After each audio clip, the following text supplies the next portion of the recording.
অন্ধকারে দেখতে পেলুম মূর্তির চোখ দুটো চকচক করে উঠল। সে অত্যন্ত গম্ভীর ও শুষ্ক স্বরে বলল, ক্ষুধার্ত অতিথি। কে এই ক্ষুধার্ত অতিথি? জানতে হলে শুনতে হবে আজকের আমাদের নিবেদন, হেমেন্দ্র কুমার রায়ের লেখা আগন্তুক গল্প।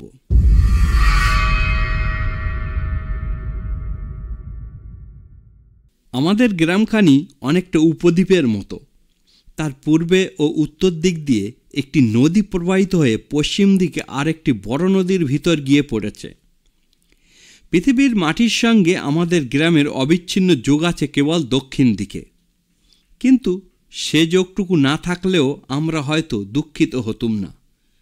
আমাদের গ্রামের উত্তর প্রান্তে নদীর কিনারায় যে শ্মশান আছে, এই অঞ্চলে তার চেয়ে বড় শ্মশান আর নেই, এবং সেই শ্মশান শবদাহ করবার জন্য দূরগ্রাম থেকেও লোক আসে ওই দক্ষিণ দিক দিয়েই।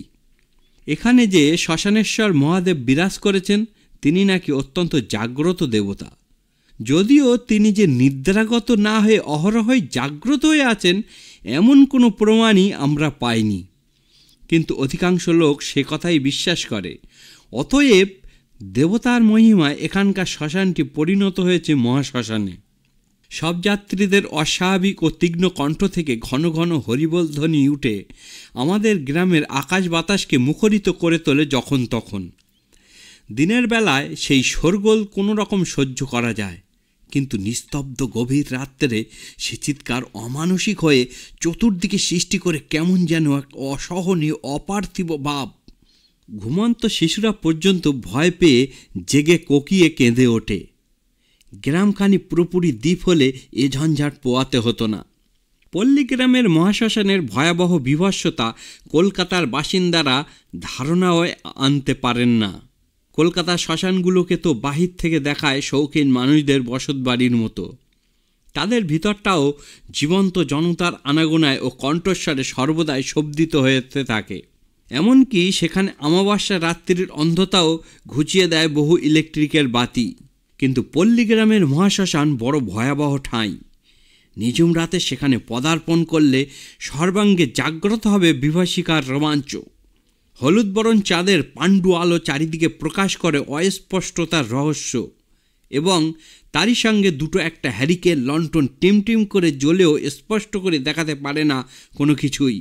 বাতাসে বাতাসে জেগে ওঠে যেন মরন্ত রোগীর নাভিশ্বাস, এবং তাই শুনে চতুর্দিক থেকে কালো কালো দানবের মতো মস্ত মস্ত গাছপালাগুলো শিউরে শিউরে কেঁদে কেঁদে উঠে সভয়ে ও সশব্দে।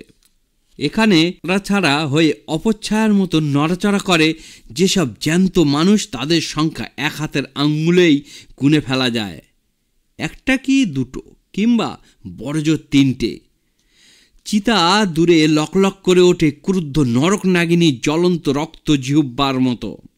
কোনো বৃক্ষের অদৃশ্য শাখায় বসে অশুভ কণ্ঠে আচমকা চেঁচা করে ওঠে একাধিক পেঁচা, চমকে দেয় জীবন্তদের অন্তরাত্মাকে। স্থানে স্থানে রাশিকৃত ভাঙা কলসি, মাংসহীন অস্থি প্রভৃতির সঙ্গে পড়ে থাকে কোনো অগ্নিদগ্ধ মানুষের ভয়াল দেহাবশেষ। কারণ এখানে শহরের মতো সবসময়ে মৃতদেহকে নিঃশেষে পুড়িয়ে ফেলা হয় না। দূরে আনাচে কানাচে যেখানে চোখ না কিছু দেখে সব ছায়া ছায়ার মতো, সেখানে হয়তো মানুষের আত্মরা দেহের অংশ বিশেষ নিয়ে মারামারি, টানাটানি, ছেঁড়াছেড়ি করে শ্রীগাল কুকুরের দল। বিস্তৃত চিৎকার বিষাক্ত করে চতুর্দিক। তারও পরে আরও দূরে যেখানে যেতে নারাজ হয় মানুষের দৃষ্টি, মনে সন্দেহ জাগে সেখানে হয়তো চলাফেরা করছে এমন মৃত মানুষের জনতা, পার্থিব জগতের ঠাঁই না থাকলেও রাজি নয় যারা পৃথিবীর মাটি ত্যাগ করতে। বন্ধ হয় জীবন্তদের পদচালনা, স্তম্ভিত হয়ে যায় চক্ষু, মন এবং দেহ। তারও উপর থেকে থেকে মাথার উপর দিয়ে ডানা ছটফট করতে করতে উড়ে যায় নিশিথিনীর বৃহত্তম কালো প্রজাপতির অমঙ্গলকর ও নির্বাক বাদুরের দল। অভিধান শ্মশানের আর এক নাম দিয়েছে প্রেতভূমি। এ নাম মিথ্যে নয়। পল্লীগ্রামে শ্মশান দেখলে প্রেতভূমি ছাড়া আর কিছুই মনে হয় না। এমনই এক শ্মশান থেকে প্রায় 60 মাইল দূরে আমরা বাস করি। আমাদের বাড়ি হচ্ছে গ্রামের শেষ বাড়ি, তারপর একটা ছোট মাঠ, তারপর একটা ছোট্ট জঙ্গল, তারপরে এই নদীর ধারে শ্মশান। কৃষ্ণপক্ষের কালো রাতের জন্য আসর ছেড়ে মিলিয়ে গেল সন্ধ্যার ঝাপসা আলো। সেদিন কি ভীষণ গুমোট, বাতাসের দম যেন একেবারে বন্ধ হয়ে গিয়েছে, নড়ছে না গাছে একটাও পাতা। ঘরের ভেতরে টেকা দেয়, বাড়ির বাইরে রোয়াকে এসে বসলুম এবং হাত পা ছড়িয়ে ভালো করেই বসতে না বসতেই শুনলুম হরিনামের চিৎকার। ঝেল্লে মুখর উত্তপ্ত অন্ধকার রাত্রে এই মৃত্যুধ্বনি মনের মধ্যে জাগিয়ে তুলল অশান্তি। একটু তফাতে আমার বাড়ির সামনে শ্মশান যাবার রাস্তা, কিন্তু চারিদিকে এত অন্ধকার যে সব যাত্রীদের কারুকেই দেখতে পেলুম না। কেবল শোনা যেতে লাগলো হরিনামের সেই শব্দময় বিভীষিকা। ক্রমে তা ক্ষীণতর হয়ে একেবারে থেমে গেল। বুঝলুম শ্মশানে পৌঁছেছে যাত্রীরা। সব যাত্রীদের কণ্ঠ মৌন হলো বটে, কিন্তু পল্লীগ্রামে রাতের কতকগুলো নিজস্ব ধ্বনি আছে। থেকে থেকে গাছের পাতাদের ফিসফাস, হঠাৎ জেগে ওঠা পাখিদের ডানাঝাঁটা, গাছের তলায় শুকনো পাতাদের ভিতরে স্বর শব্দ তুলে হয়তো চলে যায় কোনো সাপ বা সরীসৃপ, হয়তো ডেগে ওঠে কর্কশ্বরে একটা কি দুটো তক্ষক, কিংবা শোনা যায় শৃগাল সবার স্বল্পস্থায়ী হট্টগোল, এবং এইসবের উপরেও সর্বক্ষণ জেগে থাকে ঝিঝি ঝিঝি করে ঝিঝি পোকাদের একটা আর্তনাদ। বেশ খানিকক্ষণ ঘরে একলা বসে শুনলাম সেই রাত্রির ধ্বনি। তারপর চোখের পাতা জড়িয়ে আসতে লাগলো তন্দারার আওয়াজে। উঠি উঠি করছি, হঠাৎ যেন অন্ধকার পুরেই একেবারে আমার সম্মুখে এসে দাঁড়ালো একটা সুদীর্ঘ ছায়ামূর্তি। এমন অচম্বিতে, এত নিঃশব্দে তার আবির্ভাব চমকে না উঠে পারলুম না। শুধালুম, কে? অন্ধকারে দেখতে পেলুম মূর্তির চোখ দুটো চকচক করে উঠল। সে অত্যন্ত গম্ভীর ও শুষ্ক স্বরে বলল, ক্ষুধার্ত অতিথি। অতিথি? এত রাত্রে? ক্ষুধার্তের সময় অসময় নেই। কেবল ক্ষুধার্ত নই আমি, শীতার্থ। শীতে ঠকঠক করে কাঁপছি। আগে বাড়ির ভেতরে একটু আশ্রয় দিন, বাইরে আর দাঁড়াতে পারছি না। মহাবিস্ময়ে বলে উঠলাম, বলেন কি মশাই, আপনার শীত করছে? আর এদিকে দারুণ গুমোটে সিদ্ধ হয়ে আমরা যেতে বসেছি। বিশ্বাস হচ্ছে না আমার কথায়? তাহলে এই দেখুন। কই আপনার হাত কই? আমার হাতখানা বাড়িয়ে দিলুম। সেও হাত বাড়িয়ে ধরলে আমার হাতখানা, কিন্তু পর মুহূর্তেই আমি শিউরে উঠে তাড়াতাড়ি নিজের হাতখানা টেনে নিলুম। উফ, কি অসম্ভব ঠান্ডা তার হাত, ঠিক যেন জমাট বরফ দিয়ে করা। বাড়ির ভেতরে চলুন, বাড়ির ভেতরে চলুন। আমি আর বাইরে দাঁড়াতে পারছি না। বাড়ির ভিতরে ঢুকে সদর দরজাটা বন্ধ করতে যাচ্ছি, হঠাৎ আকাশের এদিক থেকে ওদিক পর্যন্ত চিরে ফালা ফালা করে দপদপিয়ে চোখ ধাঁধিয়ে জ্বলে উঠল একটি অতি দীর্ঘ বিদ্যুৎ শিখা। তারপরেই বজ্রের গর্জন। ইতিমধ্যে অন্ধকার কখন যে গোটা আকাশটা ভয়ে পুঞ্জীভূত হয়ে উঠেছে মেঘের উপর মেঘের দল, সেটা একেবারেই আমার নজরে আসেনি। বোধহয় বৃষ্টি পড়তে আর দেরি নেই। বৈঠকখানায় প্রবেশ করে টেবিল ল্যাম্পটা উস্কে দিলুম। তারপর কৌতূহলী দৃষ্টি ফেললুম সেই ক্ষুধার্ত শীতার্ত অতিথির দিকে। অদ্ভুত, সবই অদ্ভুত। যেমন ঢ্যাঙা তেমনি রোগা তার দেহ, খালি গা, খালি পা, কোমরে জড়ানো একখানা নতুন কাপড়। দেহের কোথাও যেন মাংস নেই, কেবল চাদর দিয়ে ঢাকা আছে হাড়গুলো। কুচকুচে কালো রং, মাথার বড় বড় চুল, বিশৃঙ্খল। মুখের দুই পাশ চুপসে বসে গিয়েছে, শুকনো ঠোঁট দুখানা ঠেলে দাঁতগুলো বেরিয়ে পড়েছে বাইরে, যেন মূর্তিমান দুর্ভিক্ষ। আর কি বুভুক্ষ দৃষ্টি! জানি না বুকের কাজটা কেন ছমছম করে উঠল। সঙ্গে সঙ্গে শুনলুম বাড়ির বাইরে ঝড়ের চিৎকার। উফ, ঠান্ডা হাওয়া আসছে। জানালা বন্ধ করে দিন, জানালা বন্ধ করে দিন। জানালাগুলো বন্ধ করে ফিরে দাঁড়িয়ে বললুম, মহাশয়ের কি কোনো ব্যামো ট্যামো হয়েছিল? ব্যামো? হ্যাঁ, হয়েছিল বই কি। শক্ত ব্যামো। সুবিধে পেয়ে শত্রুরা আমাকে জমের বাড়ি পাঠাতে চেয়েছিল, তাই তো আমি তাদের ফাঁকি দিয়ে পালিয়ে এসেছি। শত্রু?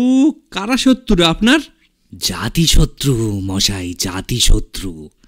তাছাড়া আবার জমের বাড়িতে পাঠাতে চাইবে। আপনার কথা আমি ভালো করে বুঝতে পারছি না। তারা কি আপনাকে খুন করতে চেয়েছিল? বেশি কথা বলবার শক্তি আমার নেই। শুনছেন না, ঝড়ের সঙ্গে আবার বৃষ্টি নামলো। পৃথিবী এমনই ভাসবে, শীত আরো বাড়বে। আমি শীতার্ত, আমি ক্ষুধার্ত। উফ, কি খিদে পেয়েছে! আমি ক্ষুধার্ত, কিছু খেতে দিন মশাই, আগে কিছু খেতে দিন। বললুম, এত রাত্রে বাড়ির সকলেরই খাওয়া দাওয়া হয়ে গেছে, তবু চেষ্টা করে দেখছি, একটু অপেক্ষা করুন। কিন্তু বেশি কিছু দিতে পারবো বলে মনে হয় না। যা পারেন তাই দিন। ও শত্রুরা না খাইয়ে মারবে বলে কতদিন আমাকে কিছু খেতে দেয়নি, কতদিন আমি উপোস করে আছি। বাড়ির ভিতরে গিয়ে কোনো রকমে সংগ্রহ করে করলুম কিছু ভাত, কিছু তরকারি, খানতিনেক রুটি, 2টি সন্দেশ ও 4টে নারকেলের নাড়ু। থালার উপর সাজিয়ে নিয়ে ফিরে এলুম বৈঠকখানায়। দেখলুম একদিকে বিস্ফারিত চোখে তাকিয়ে অত্যন্ত আড়ষ্টভাবে দাঁড়িয়ে দাঁড়িয়ে আগন্তুক যেন কান পেতে কি শুনছে। চোখ দেখলে মনে হয় তার দৃষ্টি যেন ঘরের নিরেট দেওয়াল ভেদ করে চলে গিয়েছে বাইরে কত দূরে। বললুম, আপনার খাবার এনেছি। সে যেন আমার কোনো কথা শুনতেই পেল না। আচমকা ফিরে দাঁড়িয়ে ত্রস্ত স্বরে সে বলে উঠল, তারা তারা আসছে, তারা আসছে। কারা কারা আসছে? আমার শত্রুরা। আমি তাদের পায়ের শব্দ শুনতে পাচ্ছি, আমি তাদের দেখতে পাচ্ছি। আমি চললুম। সে কি, আপনার খাবার এনেছি যে। না না, আমি আর খাবো না। আর আমি ক্ষুধার্ত নই। শত্রুরা আমাকে জমের বাড়িতে পাঠাবার জন্য ছুটে আসছে। আমি পালাই, আমি পালাই। বলতে বলতে সে ছুটে ঘর থেকে বেরিয়ে এলো উদ্ভ্রান্তের মতো। তারপরেই দুম করে সদর দরজাটা খোলবার শব্দ হলো। হতভম্বের মতো খাবারের থালা হাতে করে দাঁড়িয়ে অবাক হয়ে ভাবতে লাগলাম, কে এই আশ্চর্য লোকটা? পাগলাগারদ থেকে পালিয়ে আসেনি তো? সদর দরজার কপাট দুখানা ঝোড়ো হাওয়ায় দুমদাম করে একবার বন্ধ হচ্ছে, একবার খুলে যাচ্ছে। তখন পৃথিবীর আর শব্দ একেবারে স্তব্ধ হয়ে গিয়েছে ঝড়ের বৃষ্টির দাপটে। দরজাটা আবার বন্ধ করে দেবার জন্য এগিয়ে যাচ্ছি, অচম্বিতে দেখি 6-7 জন লোক সবেগে দৌড়ে এসে হুড়মুড় করে বাড়ির ভেতর ঢুকে পড়ল। হ্যারিকেন লণ্ঠনটা তুলে সবিষয়ে জিজ্ঞাসা করলুম, কে? তাদের একজন বলল, আমরা শ্মশান থেকে পালিয়ে আসছি। পালিয়ে আসছেন কেন? এমন দুর্যোগে শ্মশানে কোনো মানুষই তিষ্ঠত্ব পারে? ছুটতে ছুটতে এই পর্যন্ত এসে আপনার বাড়িতে আলো দেখে এখানেই ঢুকে পড়েছি। তাহলে আপনাদের সপ্তাহ শেষ হয়ে গিয়েছে? না মশাই, না, আমাদের কপাল আজ বড়ই মন্দ। সব শ্মশানে রেখে পাশের জঙ্গলে কাঠ কাটতে গেছিলাম, কিন্তু ফিরে এসেই দেখি খাটের উপর থেকে মরা অদৃশ্য হয়ে গেছে। আশ্চর্য ব্যাপার মশাই, আজব কাণ্ড।